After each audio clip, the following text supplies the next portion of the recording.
ભરૂચ જિલ્લામાં fire safety તાલીમ અભિયાનનો પ્રારંભ કરાયો છે, જે અંતર્ગત જિલ્લાના 9 તાલુકાની 45 શાળામાં આગામી 5 દિવસોમાં ફાયર સેફટીની તાલીમ આપવામાં આવશે। ભરૂચ જિલ્લામાં જાડેશ્વર કુમાર શાળા ખાતે જિલ્લા કક્ષાના શાળા સલામતી સપ્તાહનું આયોજન કરવામાં આવ્યું હતું, જેમાં ડિજિટલ માધ્યમથી શાળાના બાળકોને મુખ્યમંત્રીએ ગાંધીનગરથી ઇનોગ્રેશન કર્યું હતું।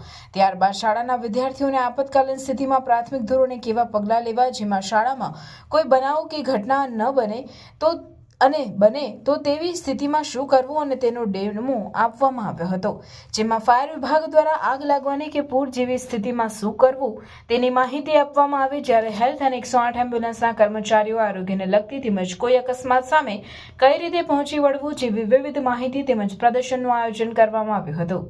ત્યારબાદ જિલ્લાની દરેક શાળાના વિદ્યાર્થીઓને ફાયર વિભાગ અને આરોગ્ય વિભાગ થકી શાળા સલામતી માટે પ્રદર્શન યોજી માહિતી આપવામાં આવશે। સોમવારથી ચાલુ થયેલા શાળા સલામતી સપ્તાહમાં તાલુકા દીઠ 5 શાળામાં તાલીમનું પણ આયોજન કરવામાં આવ્યું છે, જેમાં 20 થી 25 જાન્યુઆરી દરમિયાન 45 શાળામાં શિક્ષકોને તાલીમ આપવામાં આવશે।